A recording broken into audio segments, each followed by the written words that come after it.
Hey, shalom, shalom, shalom. I want to give all praises, glory, and honor to Yahweh, Bahashem, Yahweh Shai, Bahashem, Waharakah Kadash, double honors to the elders and apostles of Great Millstone. Many blessings and salutations unto the hopeful elect, the house of David, that by after would die, for whom these epistles are written for these last days. Shalom to the elect. Spirit got on me to,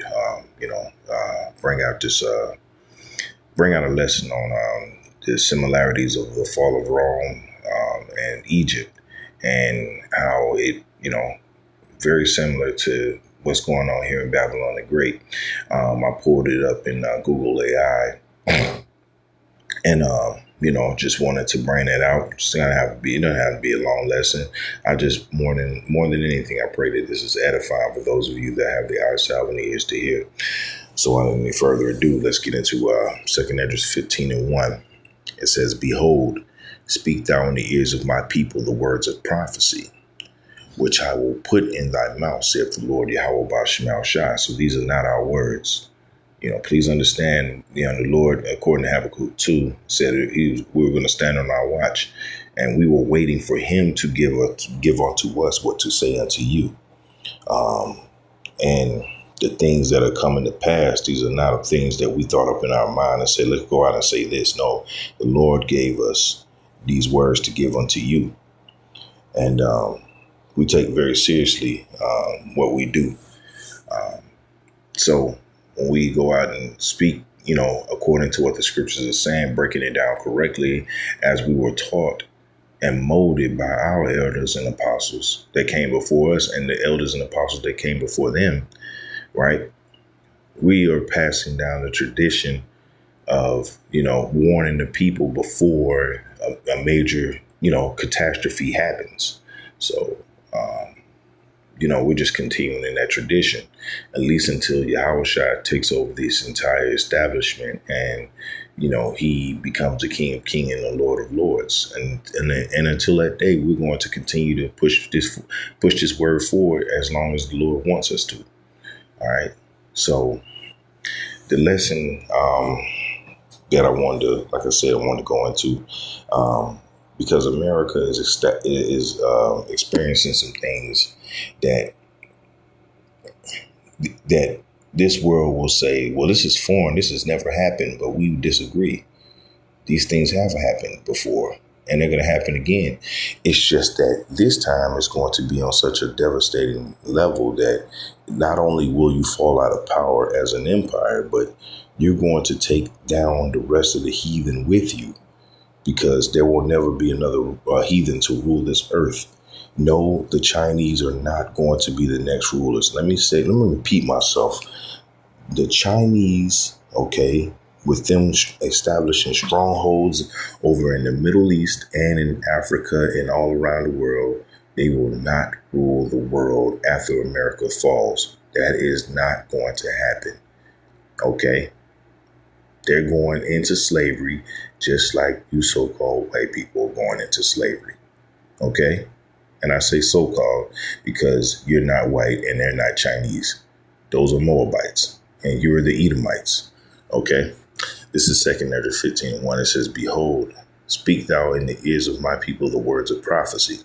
This is prophecy. This is prophetic, what we're telling you. It says, "Which I will put in thy mouth, saith the Lord Yahweh Bashmal Shai, and cause them to be written in paper, for they are faithful and true." So doing video essays like this, all right, going over the scriptures with you, this is us writing this in the paper, all right, because they are faithful and true words from Yahweh Bashmal Shai. Verse 3 says, fear not the imaginations against thee, let not the incredulity of them trouble thee that speak against thee. That's right.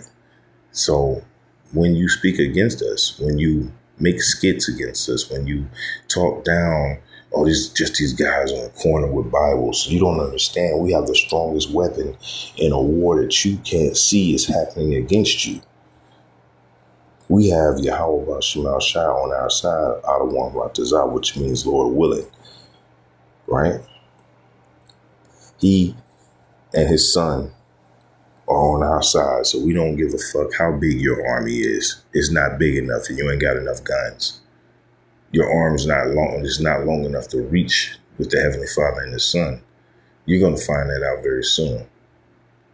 So with all that being said, and even our people who are destined to turn us in, to become traitors, okay, they're going to rat us out. They're going to do whatever they got to do to keep their whatever semblance of a life they think they have here in Babylon the Great.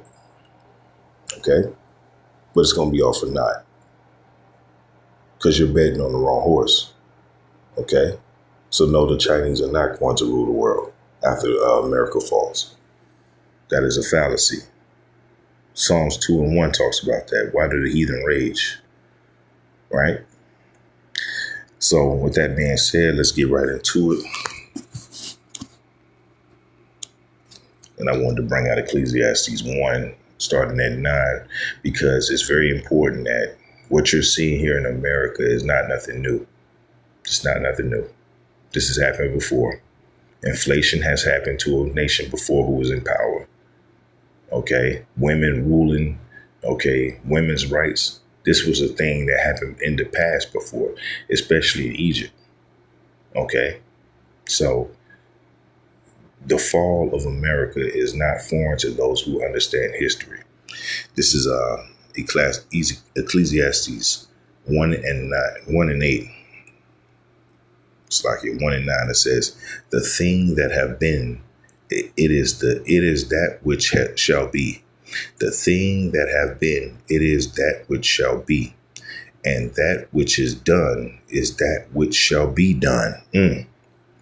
And there is no new thing under the sun."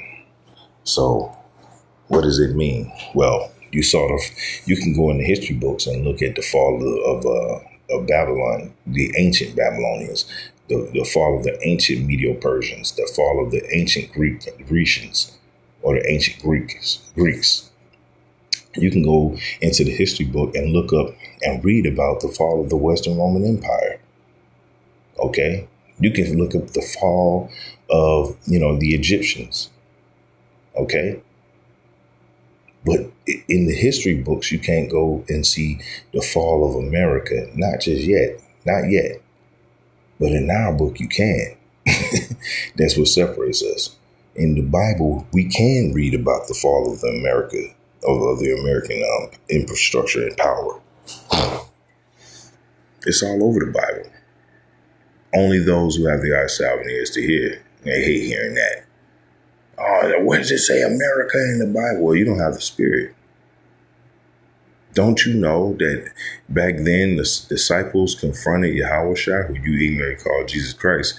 They confronted him and said to him, "Why are you speaking in parables when you could just speak plainly?" And what did he say? What did he say? It's because the truth is given unto you. It's not given unto everyone else. It's given unto you. Okay? So when we speak and understand what we're bringing out, and we're using history, to elaborate more, please understand, if you can't get it, it doesn't mean that you won't get it at some point. If you're an Israelite, it just means you need to be praying more and you need to look inwardly more, be a little bit more circumspect, or you might just not be of the elect. Okay. This is Ecclesiastes 1:9. It says, "The thing that have been, it is that which shall be, and that which is done, that which shall be done. And there is no new thing under the sun." That includes the American government. The military is very powerful. Yes, the most powerful ever on earth in history. But the way they run things is no different. Just like in Rome, they had the Senate, they had the congressmen. Okay, they had the Congress. The only thing different now is they got presidents instead of Caesars. But it's the same concept. Okay. In Egypt, pharaohs. Okay. It says, is there anything whereof it may be said, "See, this is new"? It have been already of old time, which was before us. It says, "There is no remembrance of former things, neither shall there be any remembrance of the things that are to come with those that shall come after." Woo! So yeah, There won't be any remembrance of what America was. Okay, only in when we get to the kingdom of heaven, we're gonna speak of it as victory over the devil, and we're gonna celebrate that day. That's gonna be a high holy day. Okay, it's gonna be the new high holy day when the fall of America comes. There's gonna be a new high holy day, and everybody will be required to celebrate that day, no matter if you're in Israel or you're in other nation. You will be required to celebrate that as the new high holy day. So when we look at the similarities of Egypt and Rome's fall, I think it's quite interesting. So I wanted to bring it out, and we'll get straight to it. And again, this is from Google AI.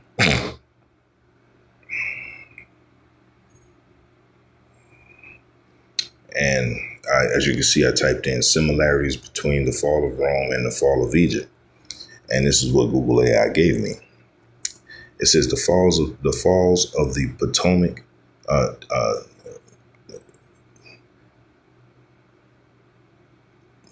Ptolemy or Ptolemaic. I have to sometimes I have to spell it out.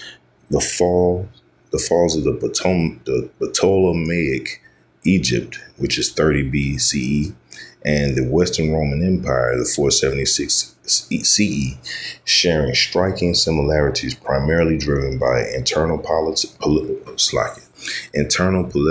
instability, debilitating civil wars, which were, that's rising up of the people. Okay. Matter of fact, let's get that real quick.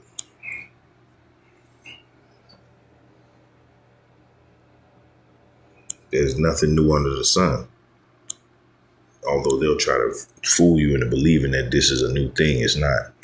This is Isaiah 19:2, and I will set the Egyptians against the Egyptians, and they shall fight everyone against his brother, and everyone against his neighbor, city against city, and kingdom against kingdom.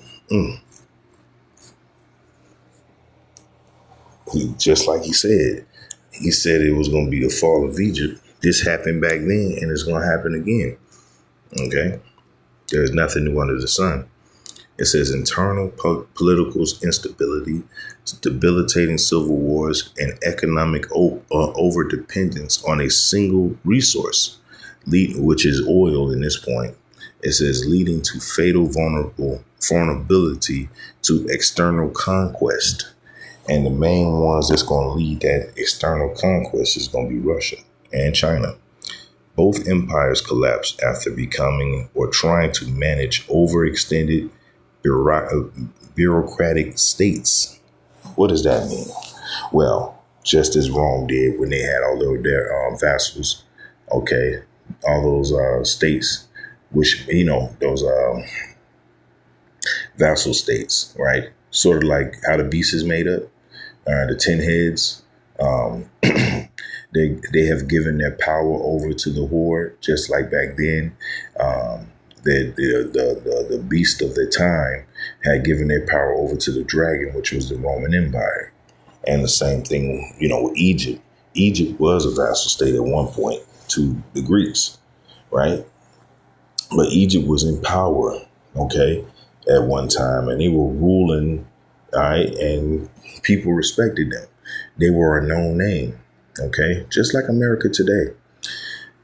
It says, key similarities between the fall of Rome and the fall of Egypt include internal political decay and civil wars. Both civilizations were weakened by eternal strife and dynamic struggles. Egypt, Ptolemaic dynasty was plagued by conflicts such as that between Cleopatra the Sixth and her brother, while Rome suffered from constant power struggles, assassinations, and rapid turnover of emperors, sort of like the presidents. Okay, it says over reliance on single resources. Egypt's economy was dangerously dependent on exporting grain to Rome. making it a piggy bank for the Republic, similar to how the late Roman Empire became reliant on a specific, increasingly scarce resources and revenues. It says involvement in Roman civil wars. Egypt's fall was directly tied to the Roman civil wars, where Cleopatra aligned with Mark Antony against Octavian, leading to Egypt's annexation. So you see the similarities, because now America is rumored to go into war with Iran, which we've been saying for a long time that they were going to be drawn out. According to Jeremiah 49, they will be drawn out to war, all right, by their own ally, which is those 1948ers over there, the Tiny Tops. It says military dependence on foreign mercenaries. The Ptolemaic Egypt relied heavily on foreign troops, just as the late Roman army became increasingly reliant on the Germanic foederati,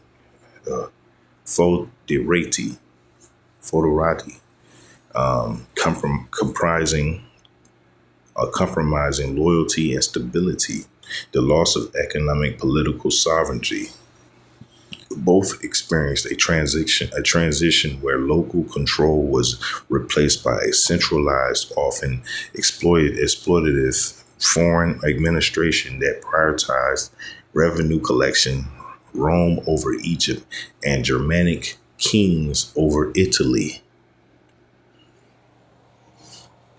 Just like how America is prioritizing those tiny tops over there in the Middle East. You know who I'm talking about.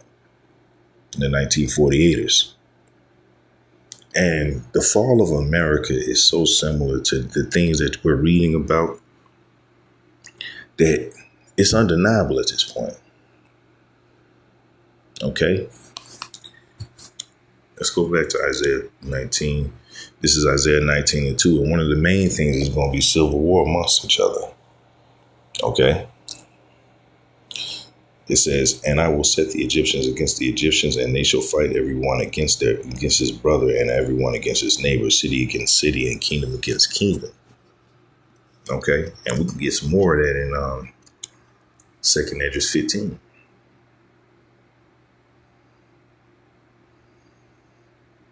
And these plagues are going to hit them in such a ferocity. And that's how you know this ain't just talking about ancient Egypt. It's talking about modern Egypt as well. Okay. 2nd Esdras 15:11, it says, But I will bring them with a mighty hand and a stretched out arm, and smite Egypt with plagues as before, and will destroy all the land thereof. What he said, as before. So he's going to do it again to Egypt. This time, it's not necessarily going to be the landmass known as Egypt today, but the new Egypt, which is here in America. It says, Egypt shall mourn, and the foundations of it shall be smitten with the plague and punishment that the Most High will bring upon it.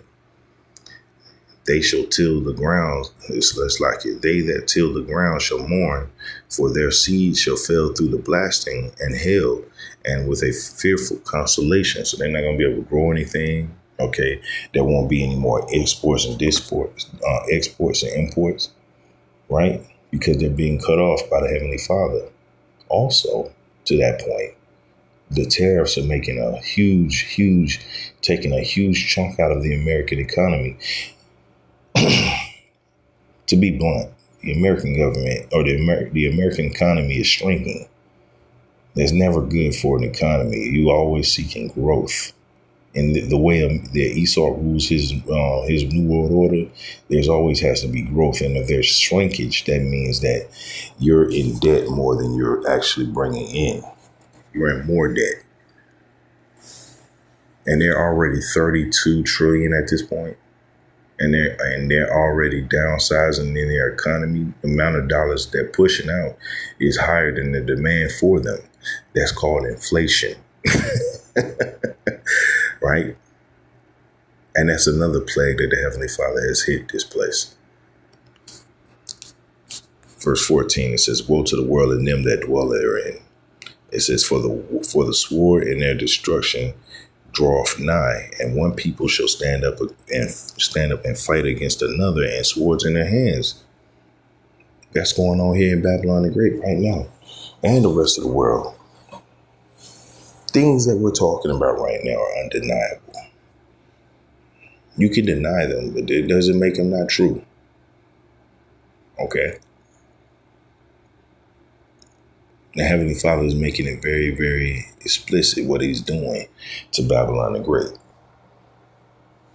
But people don't see it that way. They think maybe that, this is just happenstance.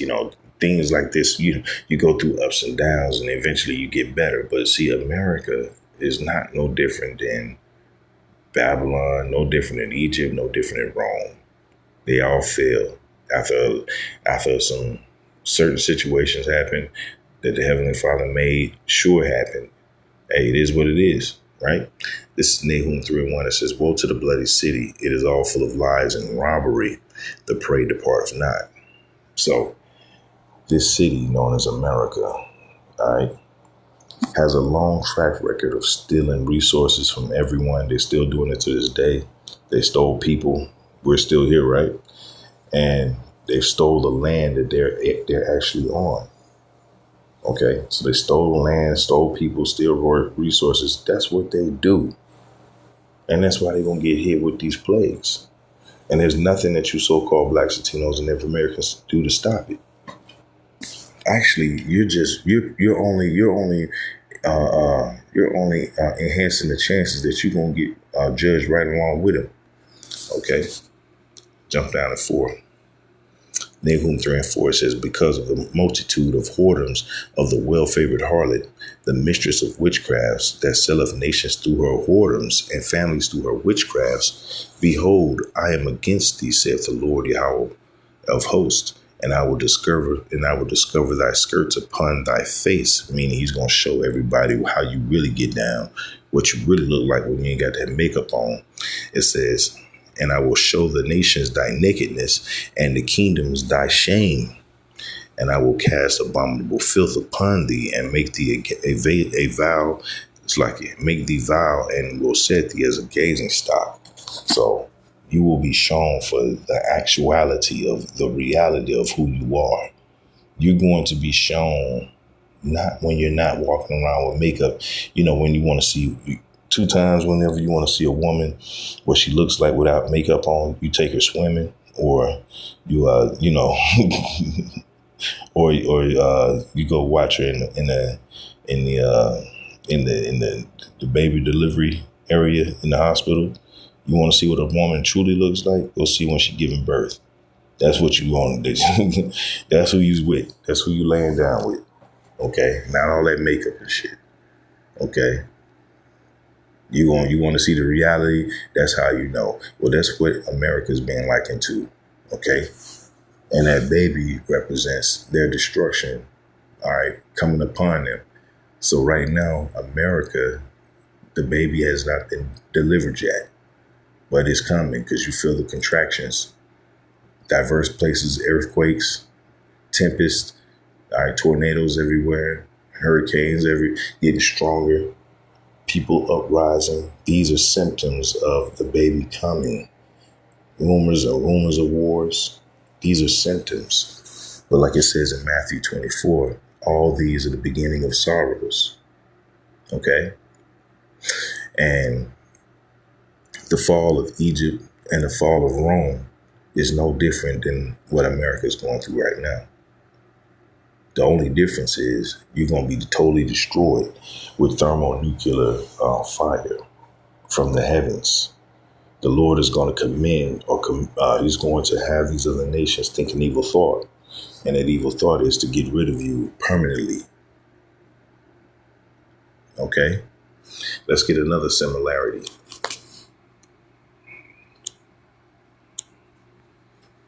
Because the dollar is weakening. The dollar is weakening. Esau knows this. And because Esau knows this, now he's trying to escape it some kind of way. That's why he's building all these rocket ships talking about what planets he's going to.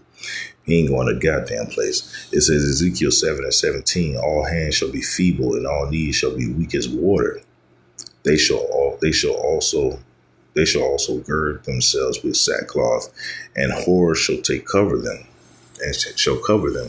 and shame shall be upon all faces, and baldness upon all their heads. Meaning they're going to be shamefaced. They're going to be disappointed in the fact that they've learned nothing but lies their whole life. It says they shall cast their silver in the streets, and their gold shall be removed. Their silver and their gold shall not be able to deliver them in the day of the wrath of the Lord Yahweh.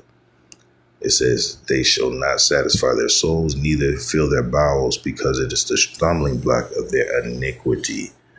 So Babylon is going to fall rather precipitously. Okay, that's why the Lord said, woe to the bloody city, because you still have to pay that debt. Somebody got to pay that debt. You Esau, you accrued the debt going back to the garden. You got to pay that debt. It's nothing personal. Okay. And it's no different than when Egypt was in power. They had to pay the debt, and they paid that debt. Just like with the Western Roman Empire, paid that debt in the destruction of their kingdom. But this one's going to be different. Okay? This one's going to be different because everyone's going to watch the fall of Babylon the Great at once. Okay? The mystery Babylon. The whore that rides the beast. Okay?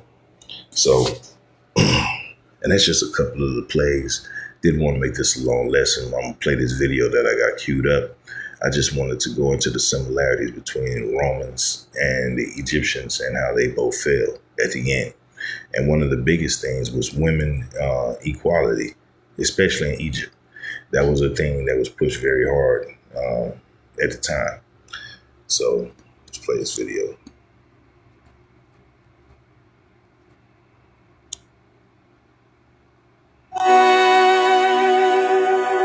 By the way, fair use, fair use, fair use, fair use. I want to say that to you, YouTube, fair use. This is educational and talking about history. We're just speaking about history.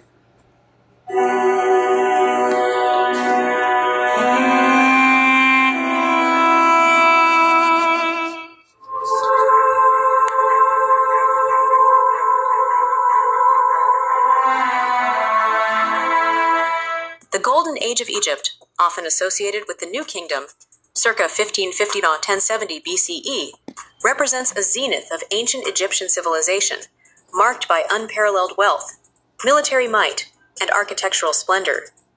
This era, encompassing the 18th, 19th, and 20th dynasties, saw Egypt rise as a dominant power in the ancient world, constructing iconic monuments like the temples of Karnak and the Valley of the Kings, while amassing riches through trade and conquest. Yet, this period of brilliance ended in a mysterious decline, leaving historians and archaeologists to piece together the causes of its fall. In this video, I'll take you on journeys through Egypt's golden age, exploring its rise, achievements, and the enigmatic factors that led to its unraveling, revealing a civilization that shaped the ancient world. The rise of the New Kingdom. The New Kingdom emerged from the turmoil of the Second Intermediate Period, circa 1782, 1570 BCE, when the Hyksos, a foreign Semitic people, occupied northern Egypt. The 17th dynasty rulers of Thebes, particularly Seqenenre-Tao, and his sons Kamose and Amos Thirst, launched a campaign to expel the Hyksos, unifying Egypt by around 1550 BCE. Amos I, founder of the 18th dynasty, established the New Kingdom, ushering in an era of centralized power and imperial ambition. Egypt's rise was fueled by military prowess, economic prosperity, and diplomatic ingenuity.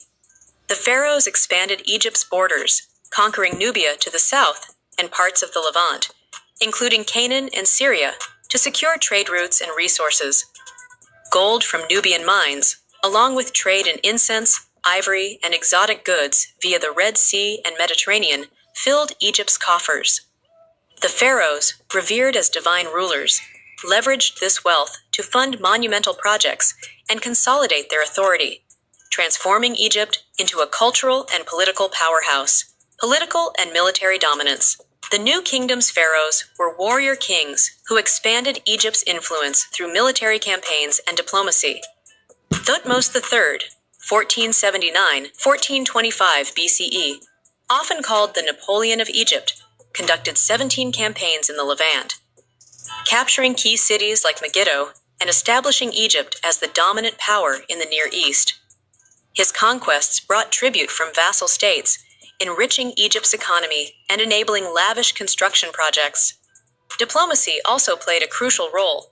The Amarna Letters, a collection of clay tablets from the reign of Akhenaten, 1353-1336 BCE, reveal Egypt's extensive diplomatic network, with correspondence between pharaohs and rulers of Babylon, Assyria, and the Hittites.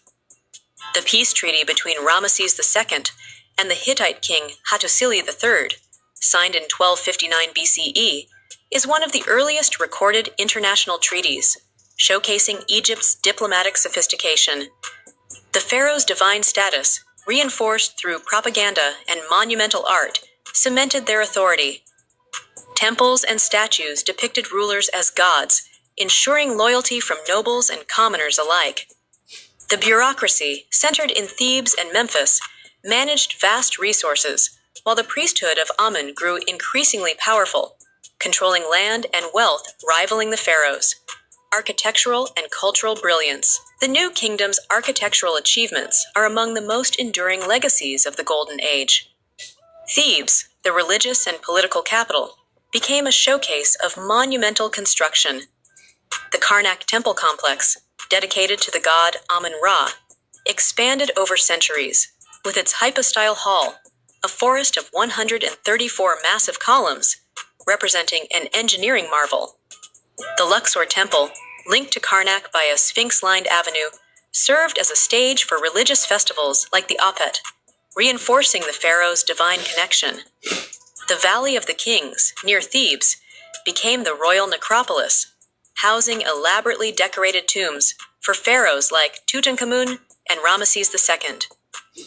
These subterranean complexes, carved into limestone cliffs, were filled with treasures and inscribed with spells from the Book of the Dead to ensure the pharaoh's safe passage to the afterlife. The tomb of Tutankhamun, discovered in 1922 by Howard Carter, revealed the wealth buried with even a minor pharaoh, with gold masks, chariots, and jewelry. Art and literature flourished alongside architecture.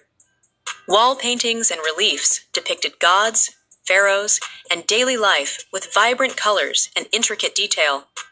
The Book of the Dead, a collection of funerary texts and love poetry from the period, reflect a sophisticated literary culture. Innovations in sculpture, such as the realistic portraits of Akhenaten and Nefertiti, broke from traditional idealized forms, hinting at cultural experimentation. Economic and social foundations. Egypt's wealth during the New Kingdom stemmed from its control of trade routes and natural resources. Nubian gold mines worked by forced labor. And notice how what she's getting into, okay? Because they're going to go into forced labor, which that's where we come in at as Israelites, even back then, okay? And she's talking about how trade routes were very important, how they traded and bartered with other countries that were around them at the time and vassal states. Very, very important. And what do you see now in America? Those tariffs that Donald Trump just put, all right, are starting to take a toll on the American economy, right? Where people are buying less goods from America and shipping more goods, but also they're trying not to trade against the dollar. So they're even at this point, they're trying to cut America out, period, as a trade route, right? And now you're printing more money than the demand of it, and that's leading to hyperinflation. Stay tuned. Provided the raw material for lavish artifacts and temple decorations. Trade with Punt, likely modern Somalia or Yemen, brought myrrh, frankincense, and exotic animals, while Mediterranean ports facilitated commerce with Crete, Cyprus, and the Levant. This wealth supported a stratified society with the pharaoh and nobles at the top, followed by priests, scribes, artisans, and a vast laboring class. The workforce, including skilled artisans and conscripted peasants, built Egypt's monuments.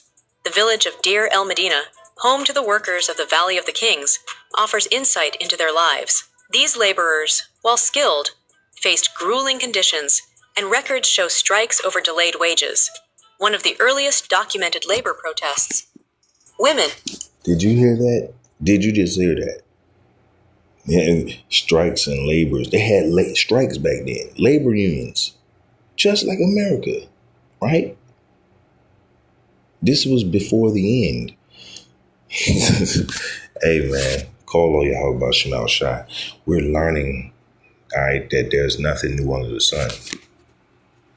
Though subordinate, held roles as priestesses and managed households, with some, like Queen Hatshepsut, wielding unprecedented power as pharaoh. Religious innovations and controversies. Religion was central to the New Kingdom, with the cult of Amun-Ra dominating. However, the period saw, with some, like Queen Hatshepsut, faced grueling conditions, and records show strikes over delayed wages. One of the earliest documented labor protests. Women, though subordinate, held roles as priestesses and managed households, with some, like Queen Hatshepsut, wielding unprecedented power as pharaoh. Religious innovations and controversies. Religion was central to the New Kingdom, with the cult of Amun-Ra dominating. However, the period saw bold religious experiments, most notably under Akhenaten, who introduced a near monotheistic worship of the sun disk, Aten, and moved the capital to Amarna. This Amarna revolution disrupted the traditional pantheon, alienated the powerful Amun priesthood, and strained Egypt's economy. After Akhenaten's death, his successors, including Tutankhamun, restored traditional practices, erasing much of his legacy. The tension between royal and priestly power grew, particularly as the Amun priesthood amassed wealth and influence. By the end of the New Kingdom, high priests like Herihor wielded near-kingly authority, foreshadowing the political fragmentation that contributed to Egypt's decline. The mysterious fall of the New Kingdom. The New Kingdom's decline, beginning around 1200 BCE and culminating in the collapse of the 20th dynasty by 1070 BCE, remains one of history's great mysteries. Several factors converged to unravel Egypt's golden age, blending internal weaknesses with external pressures. Internal challenges. Economic strain was a major factor. The cost of monumental projects, military campaigns, and lavish court life depleted Egypt's treasury. Corruption and mismanagement exacerbated the problem, with tomb robberies in the valley. You absolutely can reverse a Salaki. cavity, and I'm going to prove it to you. Drinking warm water before bed. Of the Kings, signaling weakening central authority. The Deir el Medina strikes reflect growing unrest among workers, while the priesthood's growing power challenged the pharaoh's dominance. Social inequality also fueled instability. The gap between the elite and the laboring masses widened, eroding social cohesion. By the late 20th dynasty, records show famine and grain shortages, likely due to poor Nile floods, which disrupted agriculture and caused widespread hardship. External pressures. The arrival of the Sea Peoples, mysterious maritime invaders, around 1200 BCE, destabilized the eastern Mediterranean. These groups attacked Egypt during the reigns of Ramesses III and his successors, weakening the empire's defenses. Ramesses III repelled them in costly battles, but the effort drained resources and exposed vulnerabilities. Climate change and environmental stress also played a role. Archaeological evidence suggests prolonged droughts. Did you hear climate change? Don't this sound like America? Climate change, women, empowerment movements. Okay, and back then in Egypt, you don't know this, but I'm sure some of you brothers do know, because the elder Yashawambo used to bring this out all the time. But they used to have hair shows back in Egypt, literally in Memphis. In Memphis, Egypt, they used to have hair shows. So the similarities are they're. I mean, to be in denial at this point is just, it's irresponsible at best. So I'm going to continue this video out and then we'll do a closeout. Regular Nile flooding, which crippled Egypt's agrarian economy. Trade disruptions, possibly linked and exposed vulnerabilities. Climate change and environmental stress also played a role. Archaeological evidence suggests prolonged droughts and irregular Nile flooding, which crippled Egypt's agrarian economy. Trade disruptions, possibly linked to the collapse of Bronze Age civilizations like the Hittites and Mycenaeans, reduced Egypt's access to vital goods. Political fragmentation. By the end of the 20th dynasty, Egypt fragmented into rival power centers. Thebes, sort of like the Democrats and the Republicans. And what is the talk of most Republicans and Democrats today? Well, I like for women who are Democrats, I don't want to date a Republican man. Or the Republicans when when they lose an election. Well, we need to have civil war. We need to mount up. We need to arm up against the government. That's what they say. Okay? This is no different. That's why we call today the New Egypt, right? You got phallus symbols everywhere. Okay? Churches, hair shows. Okay? Beer was back in Egypt. You had labor union strikes. Okay? Strikes over wages, just like today. under the control of Amun's high priests, operated semi-independently, while the north was ruled from Tanis. This division marked the start of the Third Intermediate Period, 1076-64 BCE, a time of weakened central authority and foreign invasions by Libyans and Nubians. Conclusion: the Golden Age of Egypt, embodied in the New Kingdom, was a time of unmatched wealth, power, and architectural brilliance. Military conquests, trade, and divine kingship propelled Egypt to the pinnacle of the ancient world, creating enduring monuments like Karnak and the Valley of the Kings. Yet, the seeds of its fall, economic strain, environmental challenges, and external invasions reveal the fragility of even the greatest empires. Hidden stories, from workers' lives to religious upheavals, add depth to this saga. As a cornerstone of human heritage, the New Kingdom's legacy continues to captivate, offering lessons in ambition, resilience, and the transient nature of glory. And look at this. It says decline in legacy. Yeah. It says after 1,000 years, the great civilization of ancient Egypt began to decline due to various reasons, including invasions and changes in leadership. However, their legacy lives in the form of their incredible monuments, writings, and ideas. No different in America. No different. So with that, I want to give all praises, glory, and honor to Yahweh, Bashem, Al Shai, Bashem, Muharakakadash. Shalom to the elect.